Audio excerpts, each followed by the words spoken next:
하나님께서 이 아침에 우리에게 주신 생명의 말씀입니다. 신약성경 요한복음 6장 29절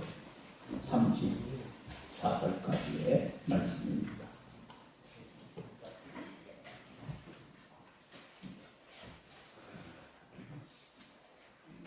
이튿날 요한이 예수께서 자기에게 나오심을 보고 이르시되 보라, 세상 죄를 지고 가는 하나님의 어린 양이로다.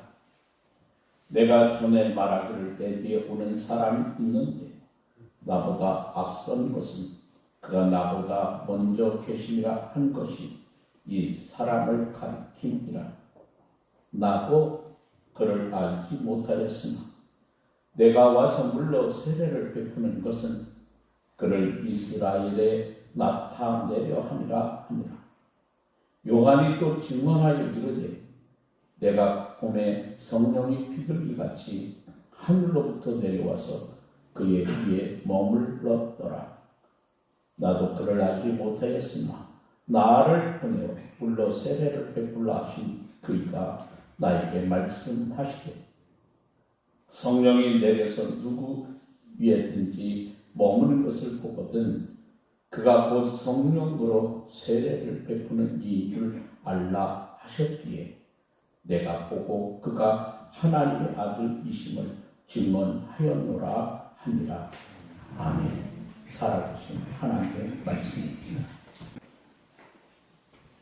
어제는 4월 1일이죠. 제가 처음으로 논산 훈련소를 가봤습니다. 저는 본래 최전방에 입대를 했기 때문에 논산 훈련소에 처음 가봤는데 어제 1200명 장병들이 세례를 받았습니다. 여러분 1200명이 찬양하면요 이게 지붕이 떠나갈 듯 우렁찹니다. 논산 훈련소에서 가장 유명한 복음성가가 실왕. 아마 여러분 동영상을 한번 보시면 얼마나 그들이 열정적으로 부르는지. 젊은 우리 훈련병들이 훈련을 받으면서 처음 여러분 군대 생활하니까 얼마나 두렵겠어요. 저도 군대 생활을 했기 때문에 아마 우리 장로님들, 집사님들, 남자 집사님들 다 군대 생활 하신 분들은 그 마음 이해가 될 거예요. 그들이 세례 받았다고 하는 것은 이제는 하나님 믿고 믿음으로 살겠습니다. 그런 고백 아닙니까? 너무 저도 행복했습니다.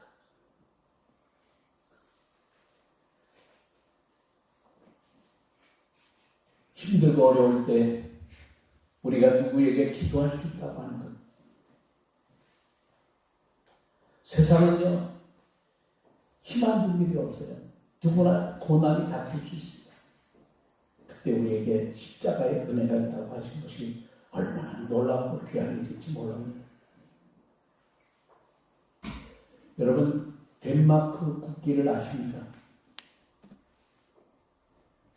요즘엔 우리가 대외적인 그런 행사들이 많으니까 여러분 보시지만 이게 덴마크 국기입니다. 이 덴마크 국기는요, 붉은 바탕에 여러분 뭐가 그려져 있습니까? 흰 십자가가 그려져 있는데요. 이 덴마크 국기가 만들어진 유래가 있습니다. 1219년 덴마크의 발데마르 왕이 에스파니아와 전쟁입니다. 에스파니아, 다른 말로 스페인이라고 하는 나라죠. 이 전쟁을 하는데 전쟁에서 고전을 겪고 있습니다.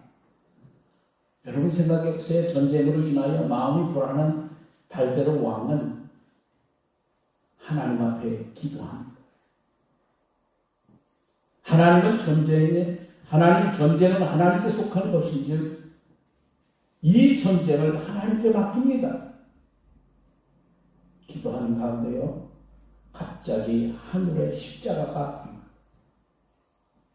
왕은 십자가를 보고 용기를 얻었습니다. 야, 이 전쟁에서 승리할 것을 확신하고 싸움 결과 큰 승리를 거두게 되죠.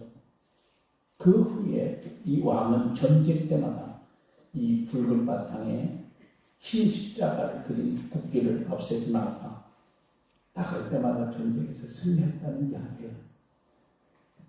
여러분, 십자가는요, 승리를 상징하는 거예요. 우리가 구원받고 하나님의 자녀가 된 것도 십자가를 통한 하나님의 은혜입니다. 십자가 대속의 은총으로 새 생명을 얻고 담대히 하나님 보좌로 나갈 수 있게 된 거죠. 그래서 이 사실을 간 사도 바울은 십자가만을 자랑했습니다. 우리 그리스도인은 이제는 세상의 방식을 포기하고 그리스도의 방식으로 살기로 작정한 사람들, 여러분, 그리스도의 방식 바로 십자가입니다. 그러므로 교회가 새롭게 되기 위해서는 십자가로 돌아가야 합니다. 십자가의 능력을 회복하는 일에 우리가 힘써야 합니다. 교회가 세상 문화를 따른다고 하면 고린도 교회처럼 영적인 위기에 빠질 수밖에 없습니다. 오직 하나님의 뜻과 사랑이 나타난 십자가의 모든 것을 맡겨야 합니다. 어제 논산 연대교회 담임 목사가 중명인데, 그래도 목사님께 대화를 나누는 가운데 희망의 비전의 소식을 들었습니다. 1200명이 우리가 세례를 받는다고 하니까 신부님이 깜짝 놀란답니다. 천주교는 그들도 세례를 받는데 영세라고 하잖아요. 1년에 영세 받는 1000명이 안 된다. 그런데 우리는 한 번에 1200명이 세례를 받습니다. 지난번에 해군사관학교 장교 인구안식에 제가 갔는데 해군사관학교 120명 졸업생 가운데 기독장교가 60명입니다. 원불교는 1명이래요. 불교는 그저 숫자를 쓸 정도라. 그래도 많은 젊은이들이 아직도 교회에 희망을 두고 있습니다. 그래서 여러분, 저와 여러분이 더 신앙생활을 잘 해야 할 책임이 있다는 것을 저는 어제 느꼈습니다. 오늘은 고난이 시작되나 종려 주일입니다. 우리에게 허락하신 이 십자가를 통하여 우리는 변화되는 삶이 되어야 합니다. 여러분, 십자가로 승리하는 여러분의 삶이 되기를 바랍니다. 십자가에서 시험을 얻는 여러분이 되시기를 바랍니다. 여러분, 십자가만이 영원한 능력됨을 깨닫는 복된 그리스도인들 다 되시기를 원합니다. 예수님께서 십자가에 죽으심으로 우리의 죄를 용서하신 그 모습을 오늘 성경은 우리에게 하나님의 어린 양이라고 표현하고 있습니다. 어린 양이라고 하는 이 말은요, 구약 제사에서 사용되던 말입니다. 물론 어린 양이라고 하는 말을 헬라어 암노스라고 하는 단어는 단순히 어린 양뿐만 아니라 다 자란 양도 되지만 대부분은 희생 제물의 문맥에서 쓰여지는 단어입니다. 그러기에 어린 양이라고 하는 말을 당시의 사람들은 당연히 유월절 어린 양을 생각했습니다. 특별히 오늘의 말씀은 유월절이 가까워질 때에 들려진 말씀입니다. 여러분, 조금 더 우리가 뒤로 가면 요한복음 2장 13절에 유대인의 유월절이 가까운지라 성경은 말씀합니다. 그렇게 유월절이 가까운 때에 사람들이 유월절을 기다리고 있을 때에 세례 요한은 예수님을 향해서 세상 죄를 지고 가는 하나님의 어린 양이로다 이렇게 선포합니다. 유월절 어린 양은 이스라엘 백성이 400년 동안 애굽에서 노예 생활을 할 때 하나님께서 모세를 이스라엘 백성들에게 보내어 그들을 해방시켜 주었습니다.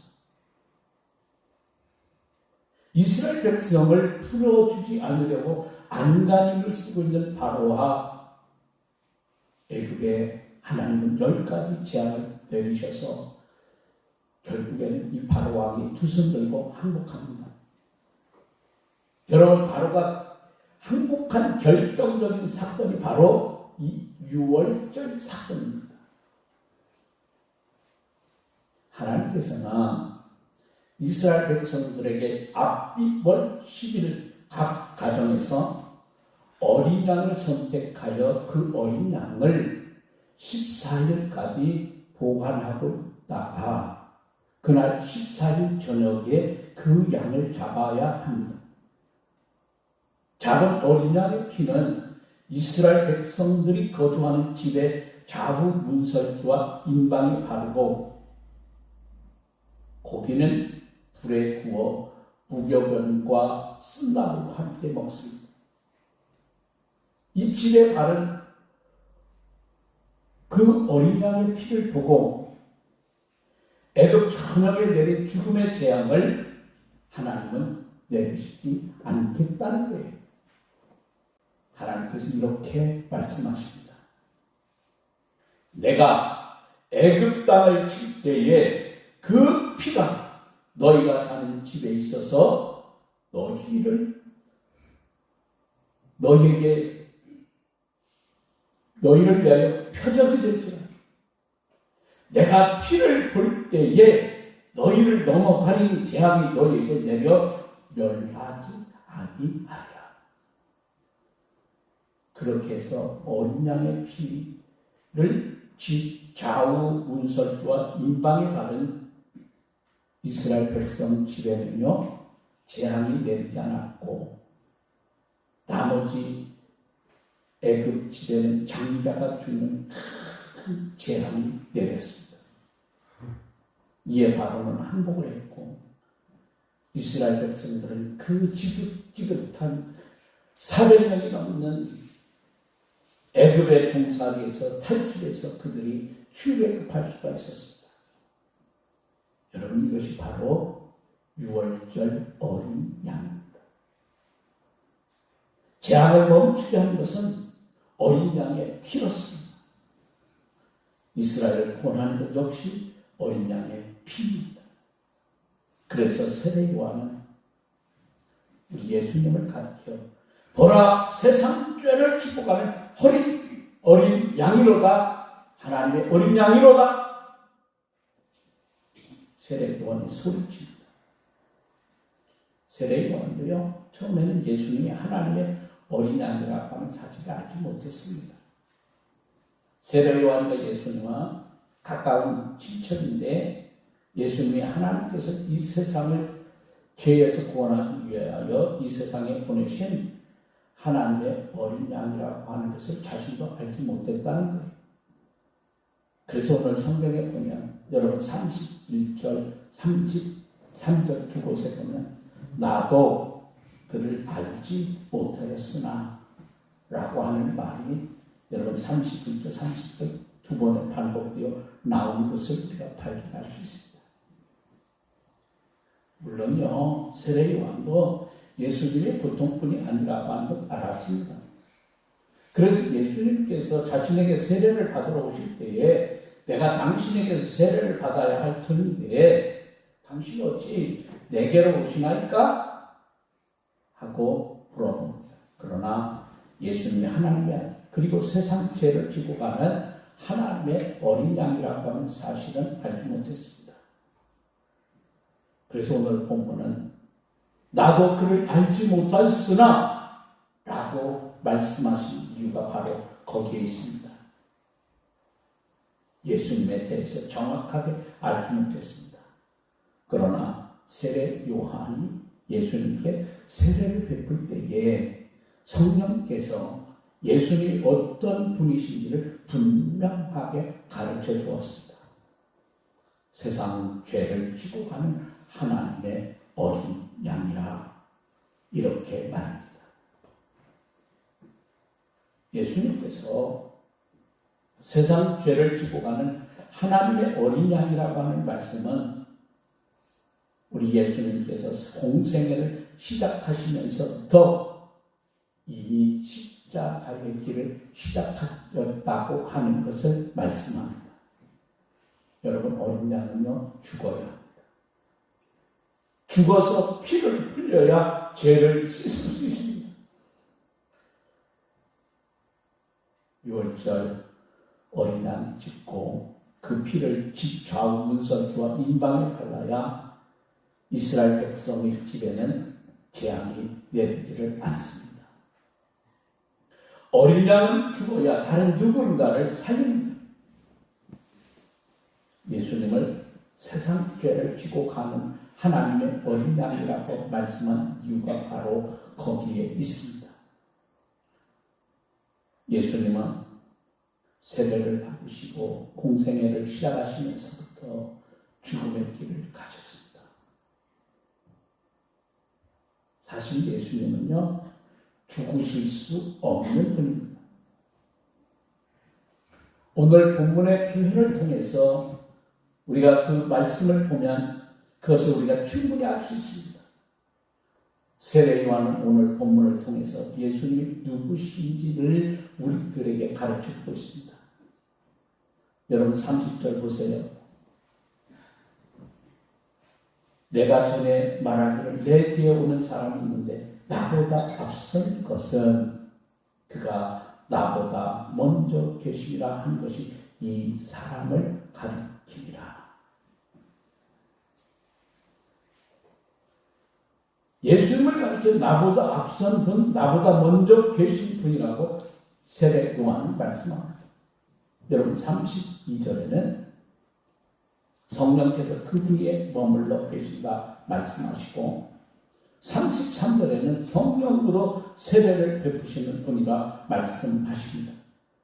그리고 그런 예수님을 향한 세례 요한의 마지막은 34절에 내가 보고 그가 하나님의 아들이심을 증언하여로 와노라 말씀하지요. 그가 하나님의 아들이시다. 그 결론 아닙니까?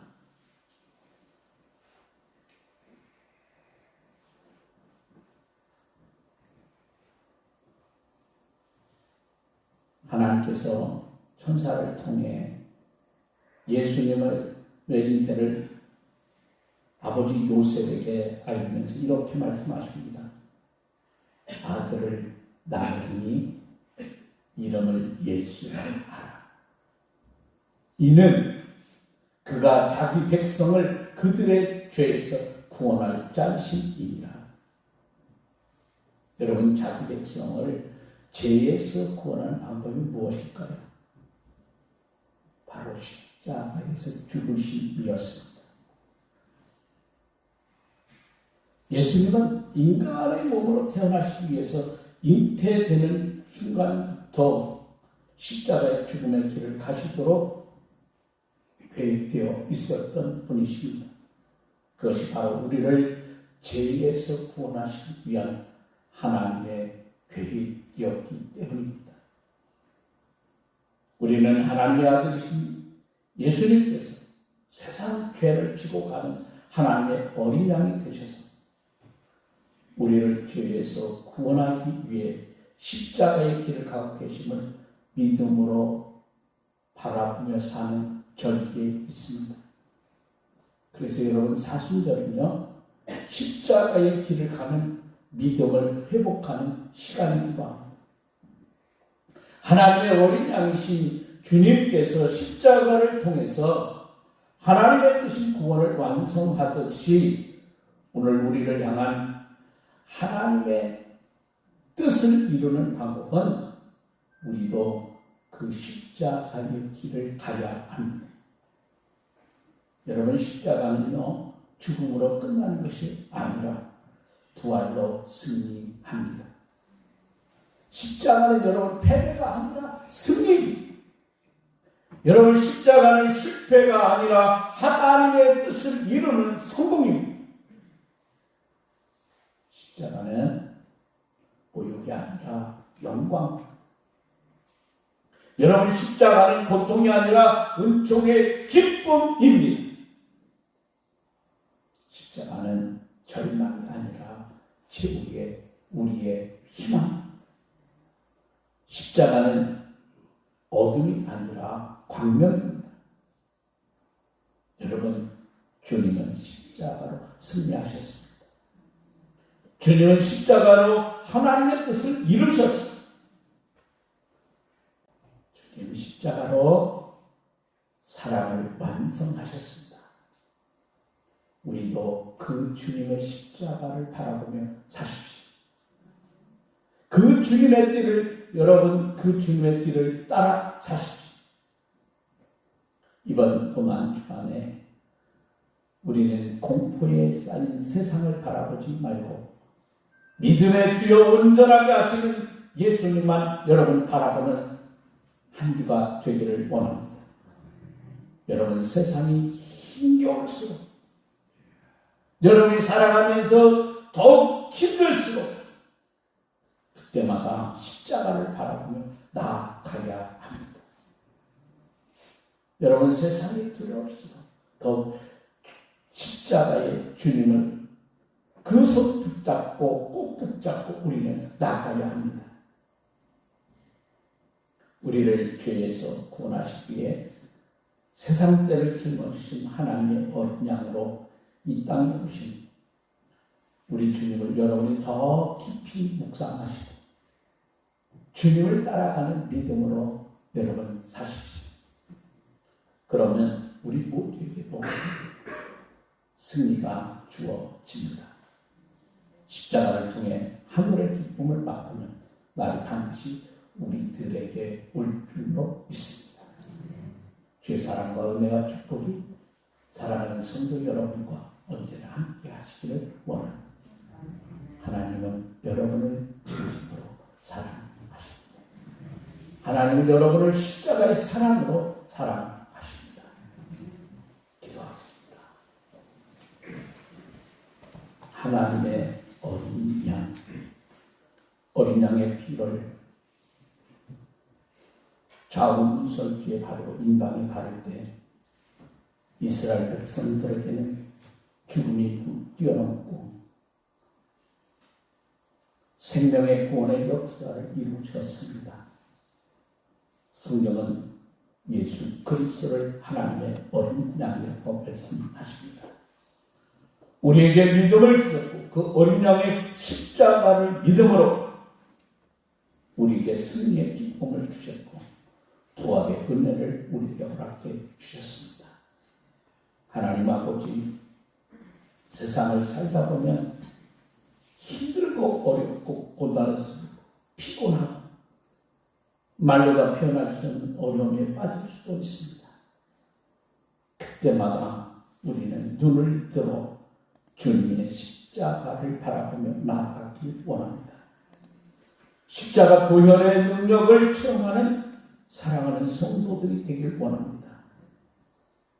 고난주일, 정료주일을 보내면서 다시 한번 십자가의 은혜를 깊이 묵상하고 생각하고 결단하며 나아가는 복된 시간이 되게 하셔서 우리로 십자가의 능력과 힘을 승리의 삶을 살아가는 우리 사랑하는 모든 주의 백성들이 되게 하옵소서.